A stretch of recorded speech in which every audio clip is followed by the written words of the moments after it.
It is noon in Paris. It is 5:30 p.m. in Yangon. I'm Monita Rajpal. This is World One, live from London. French President Nicolas Sarkozy is facing the fight of his political life. He is preparing for a one-on-one leadership showdown with François Hollande after they beat 8 other candidates to a place in the presidential runoff next month. The French Interior Ministry has just finished counting opening round votes. Hollande, who calls himself the anti-Sarkozy, led from start to finish, and the socialist contender says the result is a show of confidence in his candidacy. Sarkozy trailed by 6 percentage points at one stage, but closed the gap late in the count. The incumbent has the support of German Chancellor Angela Merkel, who could face further isolation in Europe should Sarkozy, an ally of hers, fail in his bid to regain the presidency. Now, much of what happens next depends on Marine Le Pen. The National Front candidate produced the best ever result for the far-right party founded by her father. Le Pen is yet to officially ask her supporters who to vote for, if at all, on May the 6th. Well, more than 12.5 million votes were cast on Sunday, a turnout of 81%, according to the Interior Ministry. In just a moment, we'll be speaking to CNN's Diana Magne in Berlin for a reaction out of Germany. President Sarkozy, of course, is a close ally of Chancellor Merkel. But first, to Paris and our senior international correspondent, Jim Bitterman. And Jim, let's talk about the Le Pen factor in all of this. Well, it is a curious thing. We want to see exactly how those Le Pen voters vote in order to have some idea where the... Jim, thank you for that. Let's go to you now, Diana, in Berlin. How worried is Angela Merkel at this point? Well, she was certainly going for batting for Sarkozy. I mean, she even suggested right at the start of his campaigning that she helped campaign with him because obviously the two of them... Diana, thank you for that. Diana Magni there in Berlin, and also to thank Jim Bitterman there for us in Paris. We want to see what newspapers around the world are saying about all of this. There is an opinion piece in The Australian with this headline, Sarkozy's impossible challenge. It says, with Sarkozy's popularity at record lows, the task seems beyond him unless the cautious and wily Hollande makes an unlikely misstep and somehow implodes over the next fortnight. Sarkozy's long-predicted defeat would cast him onto a growing scrap heap of European leaders who have lost their jobs since the Euro crisis. In the UAE, the Gulf News has this headline, country has seen incredible changes over past 5 years. It's a comment piece that says Sarkozy's popularity is a fraction of what it was. The fact that François Hollande, a man who has never held a cabinet post, was backed by Sarkozy's mentor and 2007 backer Jacques Chirac, and stands a chance of upsetting the incumbent president, speaks volumes.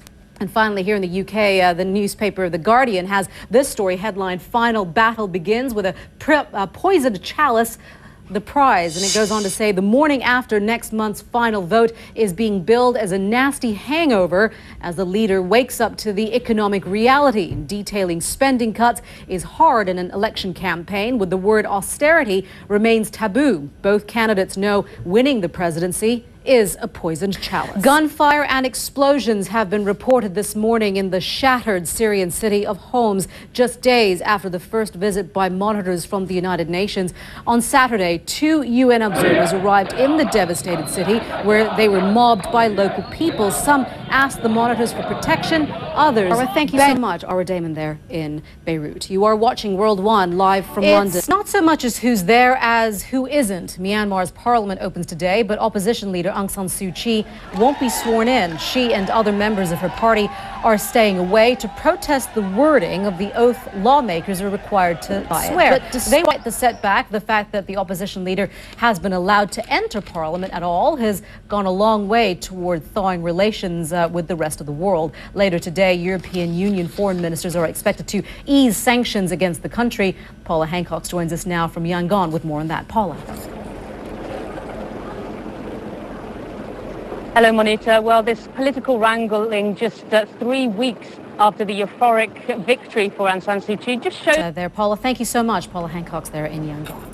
In just a few hours, Iceland's former leader will find out whether he's going to jail over his role in the financial crisis. Geir Haarde is accused of being personally responsible for his country's economic meltdown in 2008. Matthew Chance has been following the case. He joins us now. I think what's really interesting, Matthew, is that he is charged or accused of being personally responsible for this financial meltdown. That's right, he is. He's charged on 4 counts of misconduct and negligence. And there have been accusations inside Iceland. Thank you very much, Matthew Chance.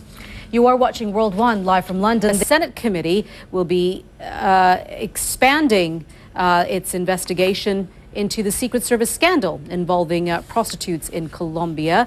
There are lots of questions being asked about what exactly happened in that Cartagena hotel.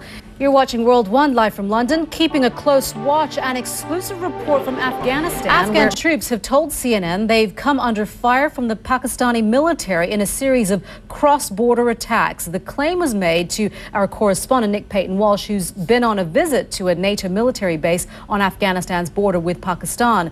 The accusation comes at a time relations between the two countries are already under serious strain. Here's Nick's exclusive report. Forward operating base Tillman is at the heart of the most complex part of Nick joins us now live from the Afghan capital, Kabul, and CNN's Reza Sayed joins us from Pakistan. Nick, let's just begin with you. This certainly doesn't bode well for a relationship that is desperately needed in order to fight the insurgency.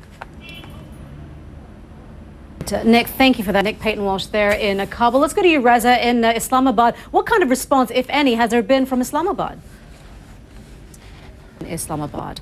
The criminal trial of a one-time presidential hopeful begins today in the U.S. 5 years ago, John Edwards was a popular Democrat who appeared to have a real shot at the White House. But his political undoing was swift and sure, with the married father of 4 accused of taking nearly $1 million in illegal campaign contributions. Welcome back. This weekend's Bahrain Grand Prix was one of the most controversial Formula One races of recent times, but the race did go on. Amanda Davis joins us now with more details on that. Amanda. Hi, yeah, after all the build-up, the teams are now heading home from Bahrain after what turned out to be an incident-free race off the track. I think he's probably thinking, not the face, not the face. Whatever you do, don't touch the face. Do you think he still had his makeup on? Probably. Yeah, I think he did. Oh, Smelly. We still love him. Thank you so much for that, Amanda. You are watching World One live from London. Coming up, we'll tell you what's trending online and what's heading your way on the weather front with Mari Ramos. Mari. Yeah, it's still pretty cool. Let's take a look at what's trending on social media right now. At number 3, it is the anniversary of William Shakespeare's birth and death, and Twitter is flooded with messages about Britain's national poet and dramatist. His name is a top trend in all sorts of countries outside the UK as well. Even though he wouldn't know what Twitter is, we're sure he'd appreciate all the birthday love. At number 2, Weetabix. Weetabix, a popular breakfast cereal here in Britain, is a hot topic online. There are reports a Chinese company is considering buying the firm that makes it, and they say it could be worth about $1.6 billion. That's what we call the breakfast of champions. And at number 1, London's expected to get extremely congested this summer when the Olympics come to town, and employers are wondering whether staff are going to be able to get to work. Well, one firm is tackling the problem by thinking inside the box, or inside the pod, to be precise. Sleep pods are capsules where employees can sleep at the office instead of joining the commuter rush, as if we don't spend enough time at work already. But chances are I probably would never want to be caught inside one of those. Now, it is windy, wet, and not feeling too much like spring in much of Western Europe. Meteorologist Mari Ramos is at the International Weather Center with details on that. And it's certainly, oh, she's not there, but straight ahead, Mari, where are you? Hey, I can't see you, but I'm here. I'm all right. There you are. I'm still laughing about those pods because you know in the coming hours. Back to you. All right, Mari, thank you very much for that. You are watching World One live from London. I'm Monita Rajpal. Stay with us. The news headlines are at the top of the hour.